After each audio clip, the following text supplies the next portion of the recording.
The following is a Papi Chulo Radio original program. The views and opinions expressed in the commentaries and/or interviews in the following program are solely those of the individuals and are not views of Papi Chulo Radio, its parent, affiliate, or subsidiary companies.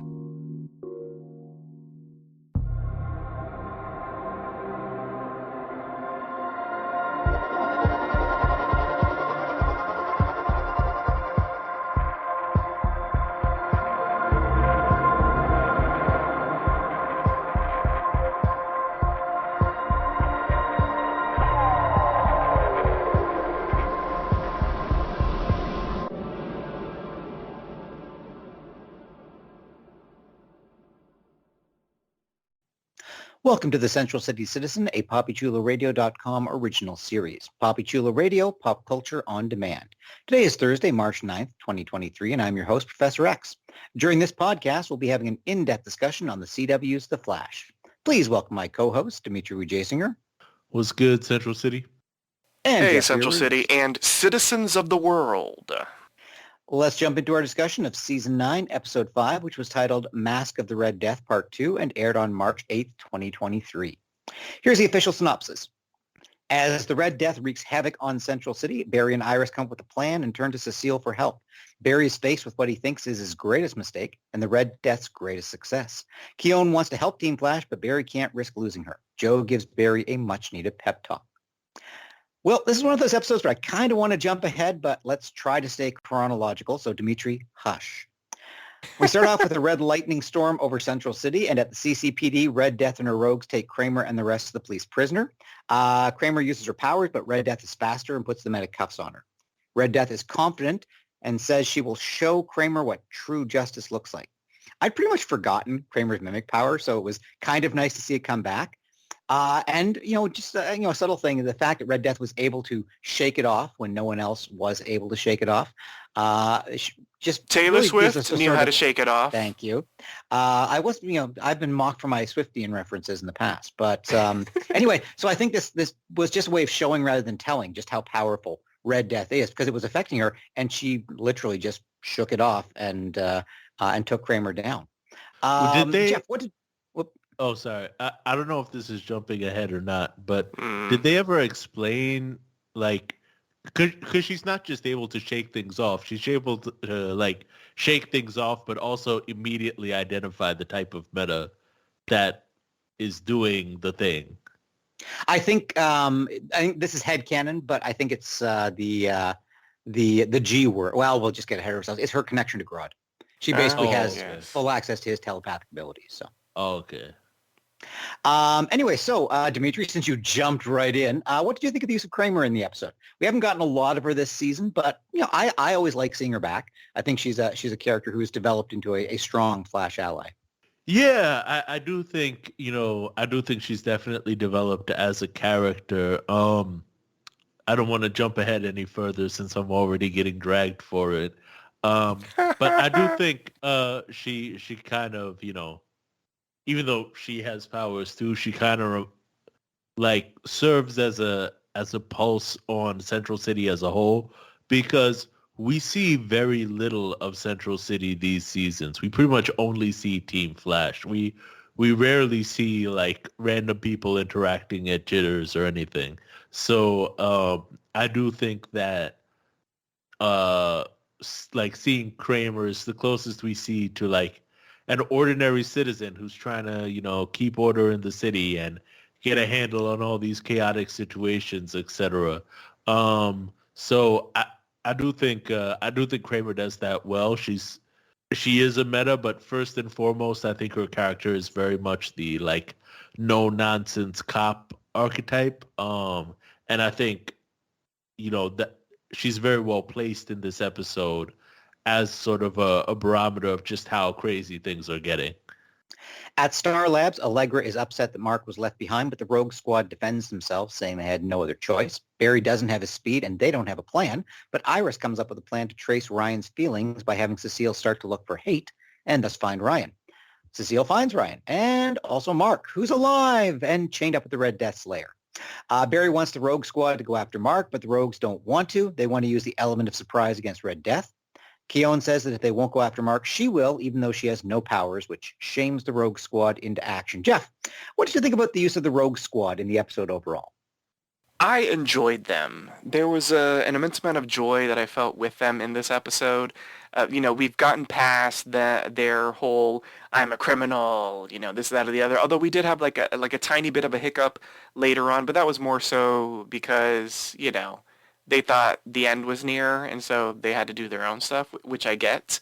But for the most part, they were wonderful. They were a great little sounding board to Barry. I loved Keown guilting them. That was wonderful. Yeah, it was enjoyable.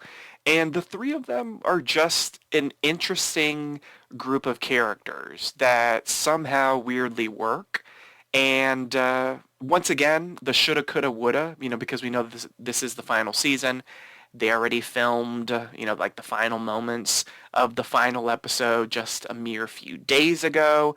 So in my mind, I'm like, oh, if they could have done something like this earlier in the series' run, like we could have had a really interesting, like true, like rogues ally ship type of thing with the Flash. Maybe even like a real rogues war where, Team Flash has their own rogues, kind of like what we saw here with Red Death having her own rogues, but like even bigger and better. I think that could have been really interesting. So like the potential for what could have been kind of fills my brain with just questions of like what we could have had, because I'm really enjoying the rogues. I know that in the beginning we were like, why the hotness? Why the Pied Piper? I don't really remember his relationship with Team Flash. Was it good? Was it bad? Good terms, bad terms, and all that kind of stuff because of how they've used that character. But Goldface is always welcome, but somehow the three of them just work really well together. So I found them incredibly enjoyable this episode. Yeah, I've said before, I'm a sucker for a redemption arc. No matter how bad the villain is, I always like to hold up the possibility of redemption. And again, if they'd had more time, if they had another season or something like that, you could have done an arc of the show where Barry has disappeared, but there's a big threat facing Central City, and the rogues have to band together. But I do like the fact that they brought them up, and there's always possibility we might see them again before the end of the season. I kind of doubt it, but you never know. At CCPD, the evil rogues are working on hacking the CCPD satellite because most police stations have satellites, right? Anyway, it's also that Red Death can upgrade herself. Red Death is giddy at being the judge, jury, and executioner as she sends her puppets out into the city to create her own warp police state. Dimitri, let's talk Red Death. It's a fine line to walk when you want to play the scene-chewing villain. She was my MVP last week. How'd you like how Javicia Leslie played the increasingly unhinged Red Death? I do like that she does appear to be slowly losing it a little bit more. I would have liked just a hint as to why, like, oh, she's in the wrong timeline, so she's got time sickness or something. Like, it does seem like she's just kind of going a little bit more crazy, which I think took me a second to kind of catch on to. I do feel like, it would have been a little bit better. Like this narrative would have worked a little bit better if we knew her intentions kind of earlier in the game. Initially, I wasn't sure if she was just trying to destroy Central City to sort of get revenge on Team Flash, or if she was actually trying to further her original agenda of, I will eliminate crime through basically creating a robot police state.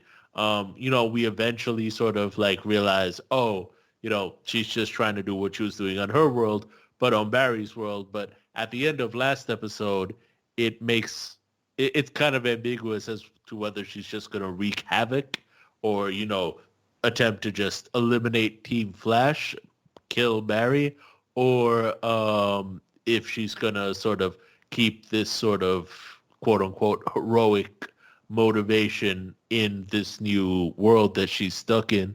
So I do think Javicia Leslie played it well. I guess I was very surprised some of the choices she made because I didn't realize at first that she was just trying to do what she had done on her home world. I'm trying very hard not to jump ahead here. Very good. The Rogue Squad sets off to rescue Mark, but to quote Admiral Akbar, it's a trap. Red Death shows up to steal the last of Barry's speed, and then, in a classic bit of supervillain overreach, how many times have I made this mistake? She monologues. She explains her plan and the source of her power, because that never blows up in your face. She tells Barry he's responsible for what's happening because of his greatest mistake, Gorilla Grodd. Now, Barry's made a lot of mistakes. I wouldn't call Gorilla Grodd his biggest mistake. But anyway, after Crisis, Grodd lost his tribe, so he took Ryan's offer and joined with her. Now, personally, I was stunned and thrilled to see Grodd again. Did not know he was coming, managed to avoid all the spoilers and everything like that. So seeing Grodd again was a great surprise to me. Though, to be honest, I had completely forgotten he was supposed to be a good guy now. We haven't seen him in person in Gorilla since midway through season 6. So, Jeff, were you at all surprised by the Grodd reveal, or had you found out something in advance? I was completely shocked by the Grodd reveal. I was also really shocked that not this Earth's Ryan knew a whole lot about this Earth's Barry Allen. That was very confusing to me. She was like, oh, do you remember when he stabbed you? And do you remember, like, I was like, how do you know this shit? Which I guess, you know, since she teamed up with him, it makes sense that she knew that. But it's like, also, how did she know about Gorilla Grodd? Like, is there a Gorilla Grodd on her Earth? Like, I was a little betwixt by this revelation. You know, I just sort of went with it, comic book logic and that sort of thing. She's the big bad of this arc, so of course she's going to know everything. The revelation was surprising. I sort of, but didn't, but sort of, but kind of, sort of-ish remember the Grodd arc. It has been a long time, so like when they were refreshing us on it, I was like, oh, okay, yeah, that is what happened. When I saw him, I was like, oh, neat. You know, this is the final season. I love a good callback. We haven't checked in with him in a moment, so seeing him again was really nice and a pleasant surprise. So, you know, even though we've been bitching about little things here and there about the season, it is great that the showrunner is giving some much needed sort of like TLC to like callbacks from, you know, major events in previous seasons. So while I was surprised, it was a good surprise. What I was also surprised by that Dimitri failed to reference was the fact that the helmet head wig was back in this episode in full effect, and that was very disappointing. Like, we had our girl with that beautiful Pepe Le Pew, as the professor called it, situation last week. It looked fantastic, and then we got the helmet head wig from, you know, the tail end of the not the previous episode, but the episode before that we all complained about. And that was the wig that was in full effect this episode, and it was, it did not look good from any angle. It must be something to do with the. I'm sure it's the same wig. The cowl, it's maybe. Probably just the. Probably just the Suit. armor pushes it up or something like that.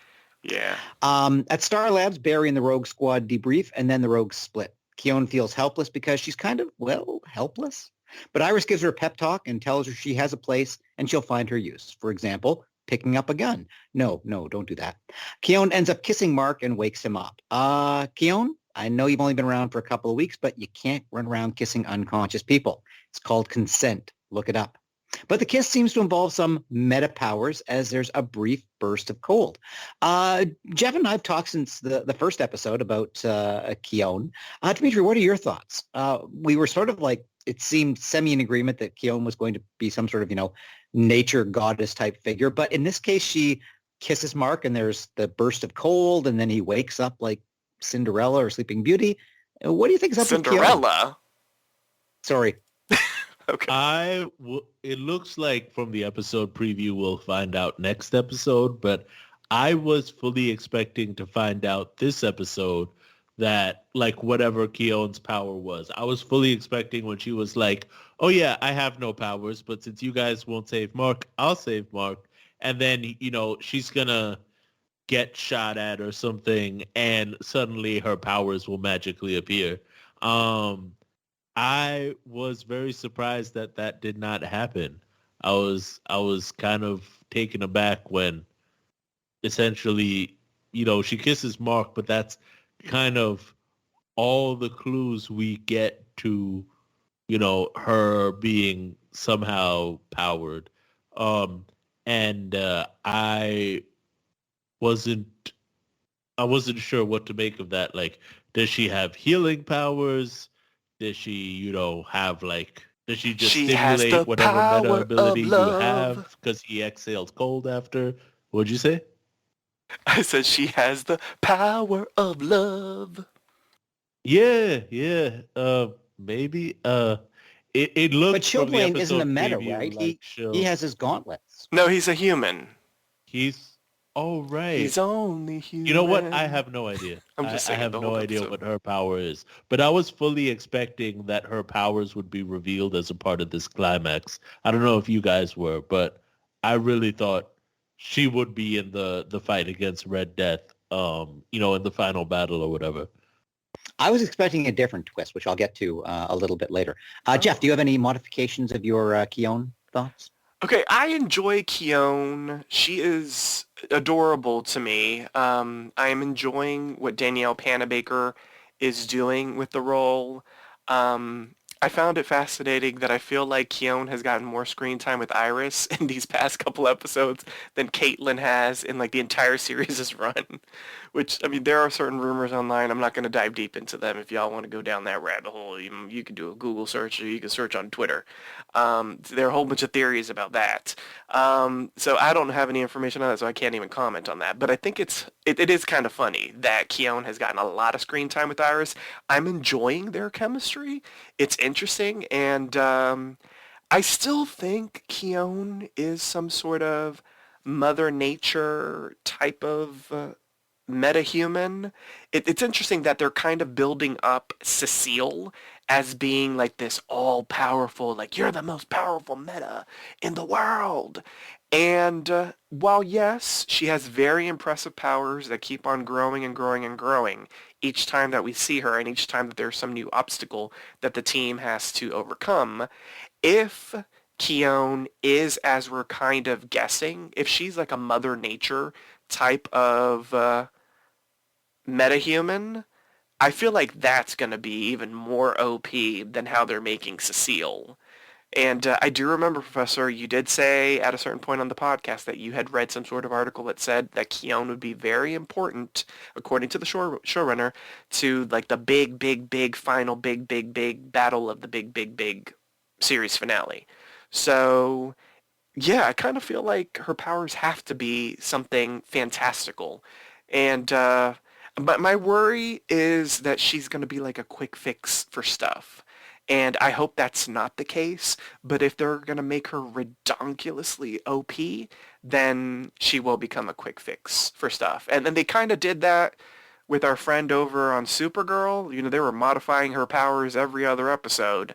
So maybe this time when we see her again in a couple weeks, she'll have different powers that she'll be using on the Flash. I don't know. But I'm kind of just a hair worried that they're going to make her ridiculously OP. Joe comes to talk to Barry, and strap yourselves in, kids. This is probably our last Papa Joe pep talk.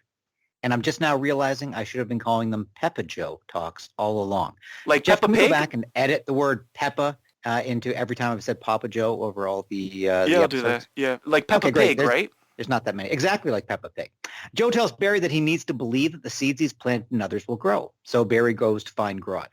He asks Grodd to help him save the world and appeals to Grodd's better nature. And it somehow works. Grodd decides to help Flash and stop helping Red Death. As I said earlier, I love a redemption arc. I always like when the baddies have a face turn, particularly when it's karmic, right? Barry has helped them in some way in the past, and then they do him a solid in the present. Dimitri, what did you think about the scene with Grodd? And did you think the idea of, and I left a little bit of my Speed Force hidden in the ape's brain, wasn't that a bit of a cheat?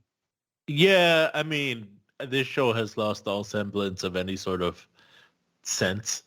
I am not a fan of the, talk no jitsu endings, but it did, I felt like it was shadowed early on that they're very clearly going to shoehorn some talk no jitsu into the ending of this arc just because I guess some people like it, and it is a very quintessentially Barry thing to do. It felt like a little bit too much of like a convenient plot device, but I don't know. Just kind of rolled with it. I would have loved to see Barry take down Red Death without powers. That would have been great.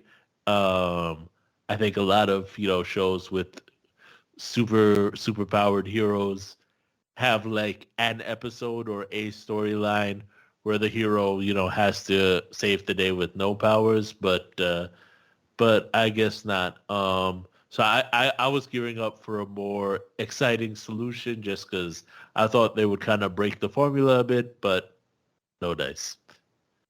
The repowered Flash and Red Death fight racing around Central City. Now, we've seen a lot of these speedster fights over the years. This one I thought was kind of cool. Red Death was throwing negative speed batarangs, and Barry created a shield. Just as she gets the upper hand, the Rogue Squad shows up and fights her as well. And here's where the second delightful surprise of the episode happened, because I was absolutely sure this was the classic superhero trope of the good guys down, about to get pasted by the big bad, but the second stringers step up, not to defeat the big bad, but just to delay them long enough for the hero to recover. Instead, a batarang flies in from off screen, and honestly, I was thinking, who's throwing a batarang? Where's that batarang come from? What is this?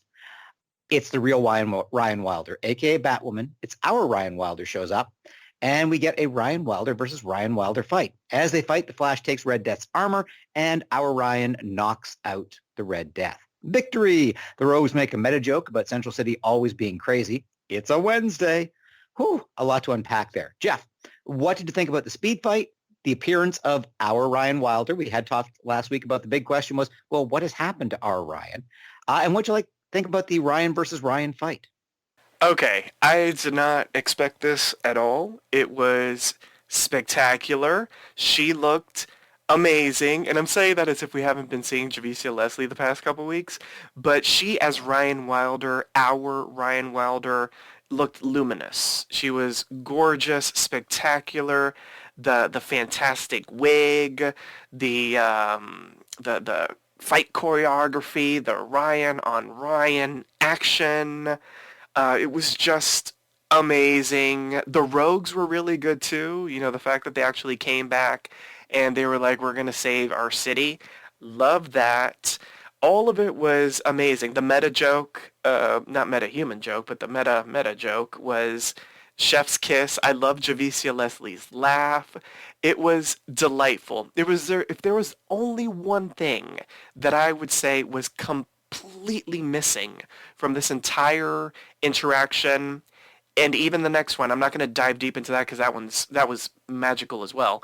But the one thing that I was really wanting the answer to is Ryan Wilder was like missing in action for like a month and a half or whatever the hell it was in Gotham City. I just needed the answer to like a stupid line like, oh, I was undercover, and I had to get out of undercover because I heard what was going down in Central City. Something stupid like that would have been, for me, like the chef's kiss of both of the scenes with OG Ryan Wilder, because it just seems like, why mention it? A couple of weeks ago, like why mention it? And I get it. They mentioned it a couple weeks ago so that we would think it was our Ryan Wilder that went bad. But like there needed to be just a little line. That's all that I would have liked. Just a tiny little mention, a reference as to her being missing. That's all that I would have asked. But outside of that, after seeing Javicia Leslie be basically batshit crazy for like the past couple of episodes, it was so nice to see like a sane Ryan Wilder on our screens being a motherfucking badass. Loved it. And I loved the theme in the background. It was spectacular. I was going to mention that, yes. Spectacular. It's one of those things like hearing that music as she shows up, it was just like, oh my God, that worked so well. Dimitri, I want to ask you the same question I was asking Jeff. Your reaction to the fight, the introduction of our Ryan Wilder and the Ryan v. Ryan fight. But I also wanted to ask, were you at all bothered that the Flash, the titular star of the show, was not the one to take down the big bad? No, maybe because I love Batwoman so much and feel it was canceled far too soon. But I was happy for him to just move out of the way and have Ryan handle things. I am with Jeff, though. The whole like where have you been unanswered question did kind of bug me. I the same thing. I just needed a line as to, why, we hear that Ryan Wilder is missing. Because the last time a Batwoman went missing, there were some major changes to Batwoman when quote unquote Batwoman came back. Like it did seem like the storyline wasn't fully wrapped up, but I loved seeing Ryan Wilder kick Ryan Wilder's ass. It was great to see Javicia Leslie sort of in like at her peak, in my opinion. The full like superhero swagger that we all love so much. Because we've been seeing Javicia Leslie, but we've been seeing sort of the Bizarro version. I was happy with the fight. I also thought the Batarang versus Speed Force Shield. I mean, it kind of makes Barry a little Green Lantern-esque, but it was also, I mean, it was huge, heavy CGI, but it was a little bit of a break in the formula for the CGI, which I appreciated. Usually it's just, basically a race and they don't really do much else. You just sort of see two streaks of light go across your screen. I really liked, the sort of nod to, this is a bat person that Barry is fighting, and the use of the batarangs I thought was cool. I forgot to And mention. I think it was. Can I Go just ahead. quickly say, when evil Ryan Wilder used her electrical powers as a rope to swing into Yes, Barry? that Batman touch. Yes, but it was just because we've never seen Barry do something like that. I hope he has learned some tricks. Like, I don't expect him to use, electrical batarangs or something, but I hope he uses that, to like swing at a baddie at some point, because that was brilliant. Yeah, I love that. And again, the idea, we mentioned, before the shout outs to Batman lore. But yeah, seeing her in action swing like that looked like, a Batman or a Batwoman or a Batgirl panel from years gone by. I also think it's kind of clever, the idea of, having the negative Speed Force powered batarangs, just to sort of, put the idea of the batarang in the viewer's mind so that when the real batarang shows up, there's that moment of recognition, because if it hadn't been there, we might not have immediately recognized it as a Batarang. So I thought that was kind of a clever ploy as well. At Star Labs, Chester fangirls about Batwoman almost as much as Dimitri just did. Argus has Red Death in custody. Barry explains how he got his speed back. Grodd's a good guy again, and Star's helping to find his tribe. Ryan goes back to Gotham, but not before inviting Iris to join her, Kara, Alex, and Nia at their monthly mimosa get-together. It took 9 seasons, but Iris finally has friends. This has been a very important episode. Although, as we'll soon see, Iris won't be drinking mimosas anytime soon. Joe tells Cecile that being a parent is the most meaningful thing he does, but he can't ask Cecile to stop being a hero. He decides that he and Jenna need to move to the country while Cecile stays in Central City and visits them on the weekends when they can have some quality time away from the craziness together in the country. Joe loves the plan. Cecile loves the plan. Dimitri, do you love the plan? Obviously, driven by external factors. Jesse L. Martin has another show. We've talked about not liking Joe's motivation, feeling it was a little uncertain. So how do you like how they resolved it? I hated it. I mean, it makes no sense. It's not like, oh, we can guarantee that supervillains only strike on weekdays. So it does seem like, the concerns that Joe had aren't really going to be resolved by this sort of move to the country. And, the girl also, needs her mom, and ideally would see her mom, more than 2 days a week when her mother and father are married and together. It makes no sense. I understand that, there's scheduling issues and stuff. It also seems very un-Joe-like to be like, you go like risk your life. I'm out. It felt weird. So yeah, I mean, like we said, we know there's kind of external factors here, but I wish they had found a better solution sort of in universe. So we close at a farewell party at the West House where Joe gives an emotional speech, probably as much to his fellow actors and maybe to us fans as to the characters he was talking to. Allegra and Chester kiss again and everyone watches them. They're official, and the longest running, slowest burn, least cared about relationship in Arrowverse history is finally on. Iris gets dizzy and sits down only to be told by Keone that she's pregnant. Keone, never tell a woman she looks pregnant. Trust me. So Iris is pregnant, but earlier than Barry was planning, at the risk of spoiling an overall happy ending of the episode. Because it was a happy ending. Jesse L. Martin got his goodbye.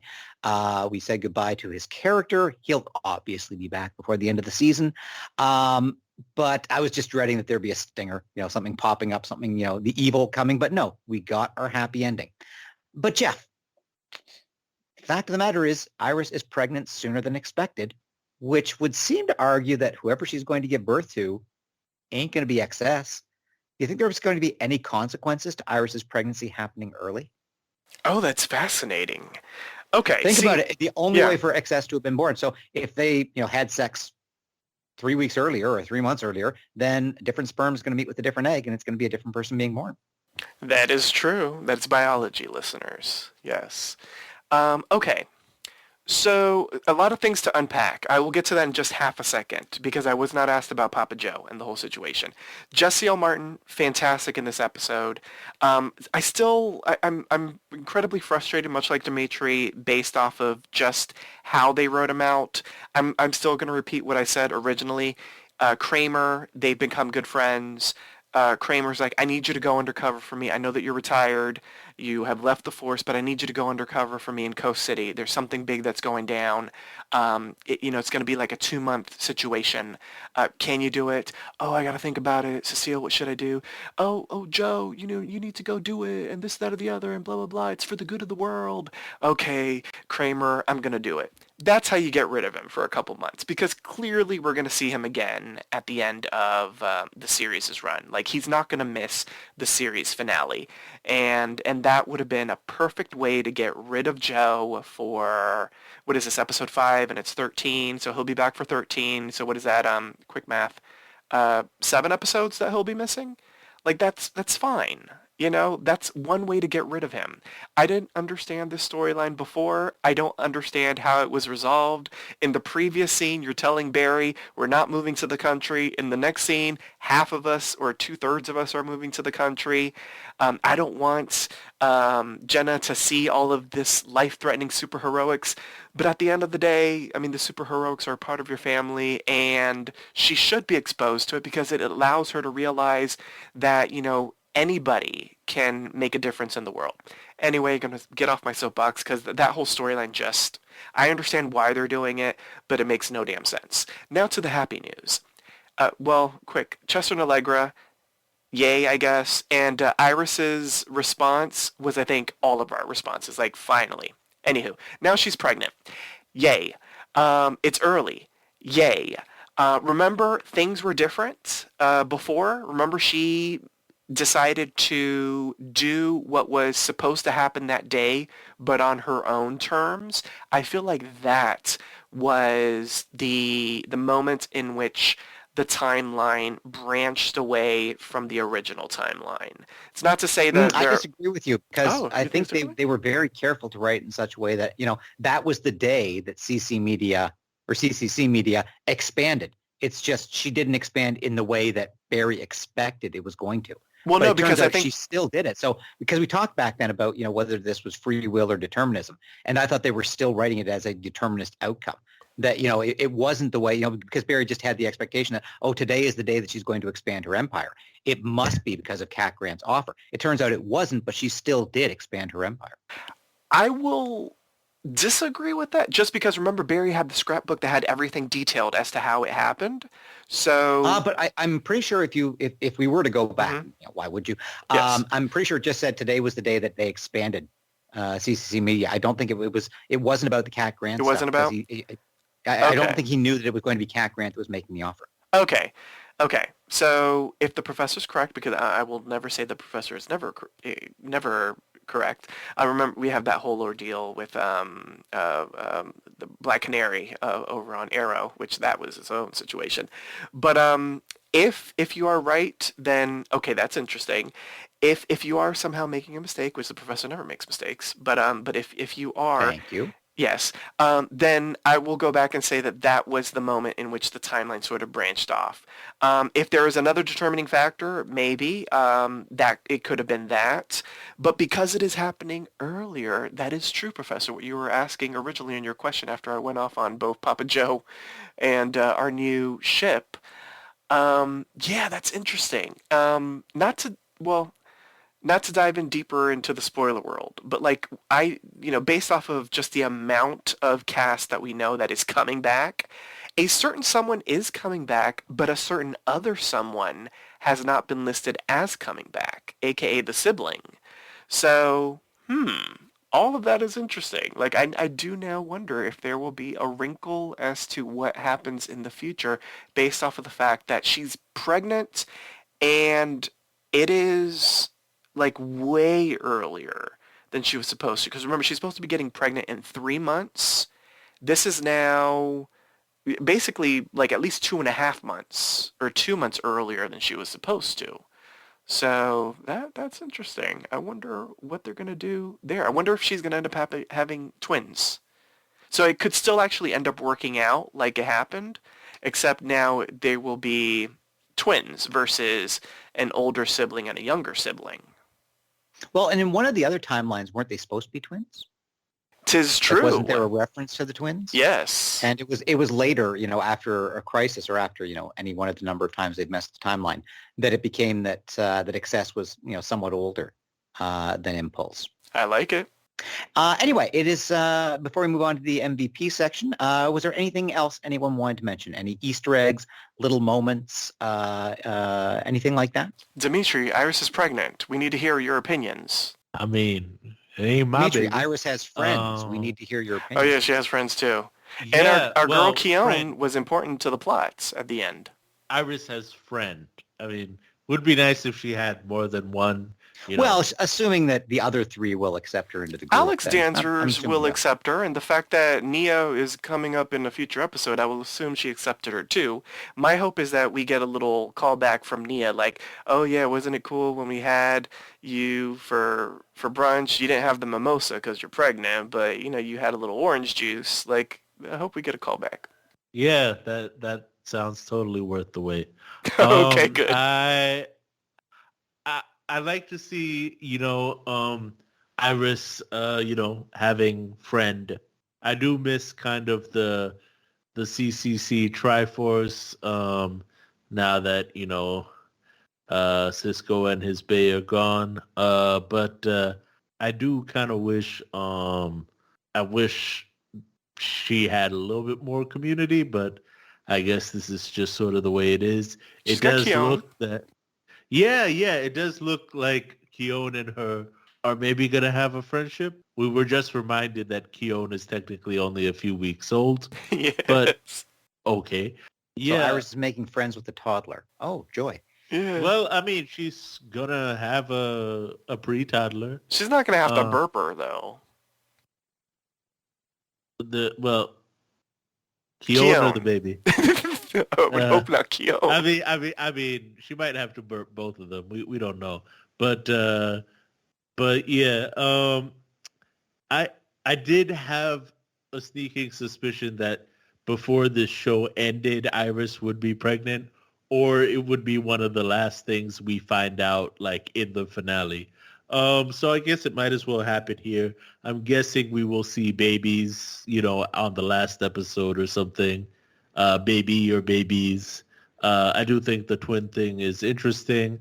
I didn't read too much into the fact that she was pregnant early. I just thought it was like, fuck the scrapbook, like you control your own destiny. But I'm still expecting us to wind up with Excess and Impulse. I wasn't expecting any major changes there.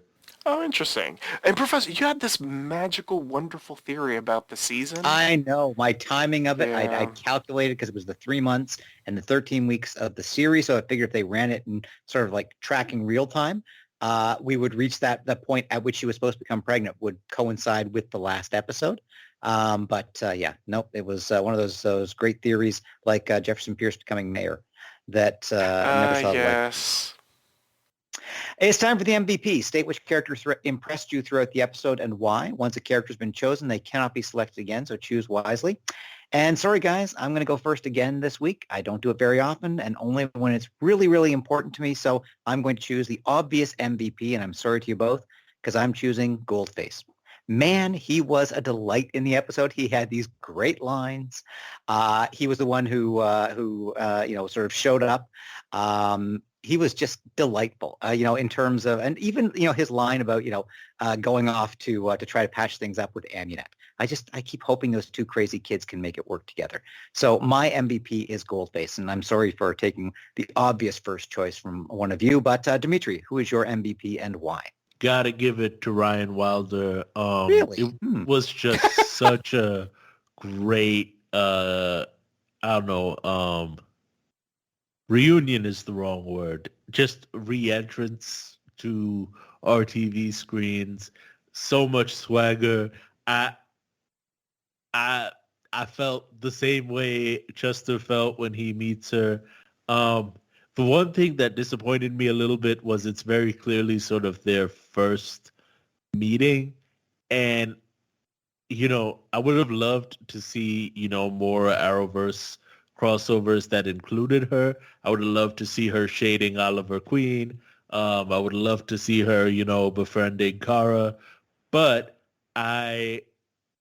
given that we're so late in the game, I would have almost loved to have them be friends already.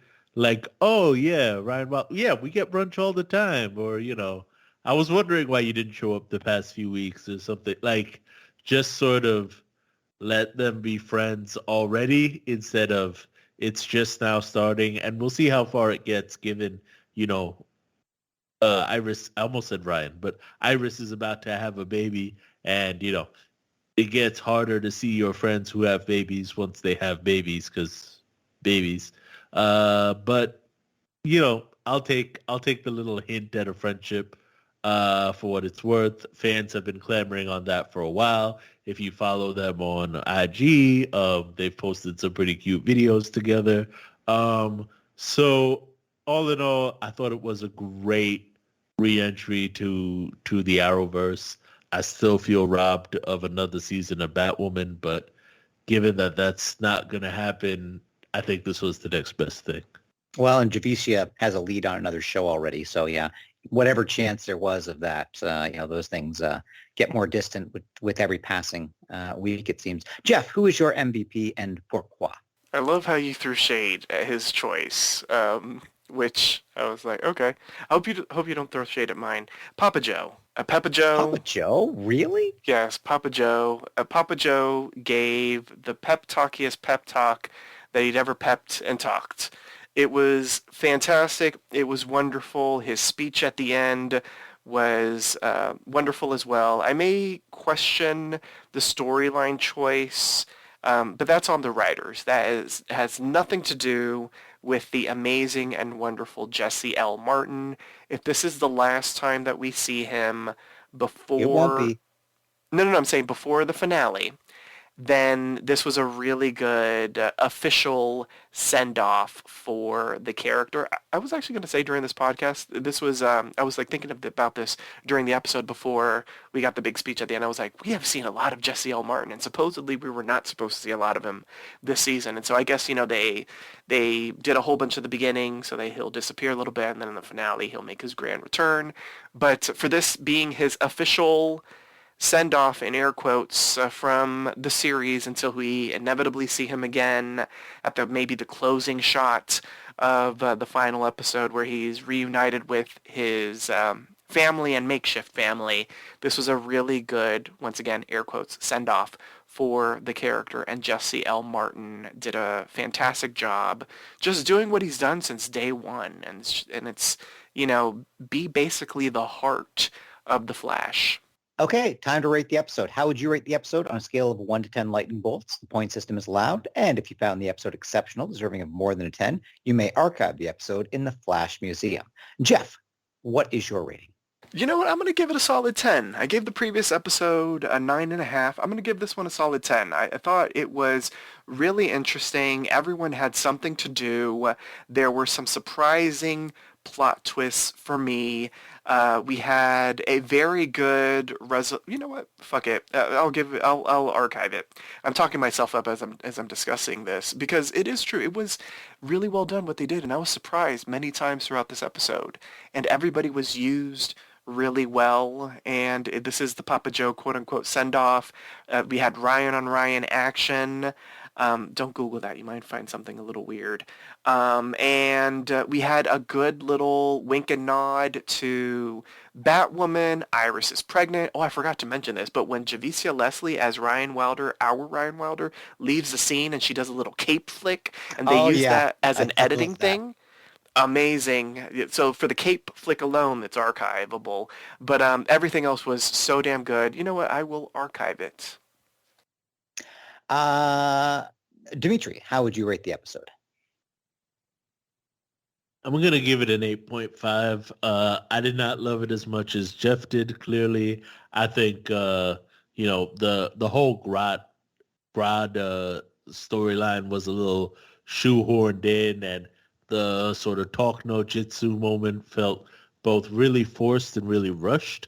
But I did think that, we got a decent payoff to the Red Death arc.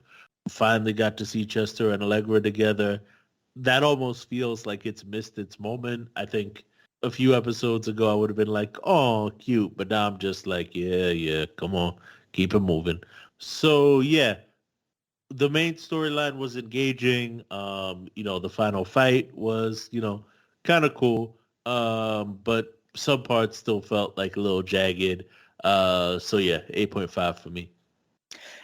For me, it wasn't a perfect episode, but I'm still going to archive it. I think, with this being our farewell to Papa Joe, I think that that increases the significance of it. As I said, the two surprises, took me totally by surprise, and I was delighted by both of them, especially the little touches they had, like, as I said, the Speed Force batarangs and, Red Death swinging like Batwoman, on a line. And then, just Javicia coming into the old Batwoman theme. It really got me. I just absolutely loved that moment. And yes, the cape flourish at the end felt a little, it almost felt like they'd done it 4 or 5 times, and then Javicia did that one for fun. And in the editing suite, they thought, let's use this one. But for me, seeing Batwoman again, our Batwoman, and also saying goodbye to Joe. I think this was, a pretty significant episode. So I'm going to archive it for those reasons. Join us next time for a brand new installment of The Central City Citizen. Here's our announcer to remind you on how you can interact with us. Follow Papi Chulo Radio on social media. We are on Facebook, Instagram, Twitter, at Papi Chulo Radio. Do you have any questions, suggestions, comments, or concerns?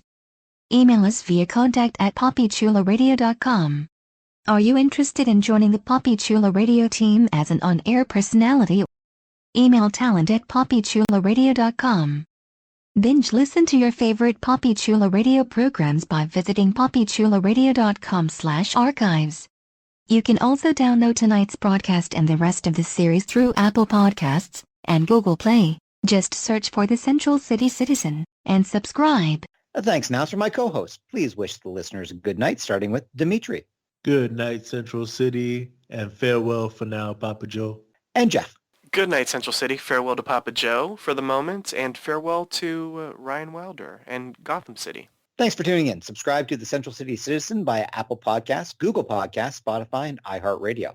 New episodes release every Friday. You can also download the entire series by visiting papichuloradio.com/archives.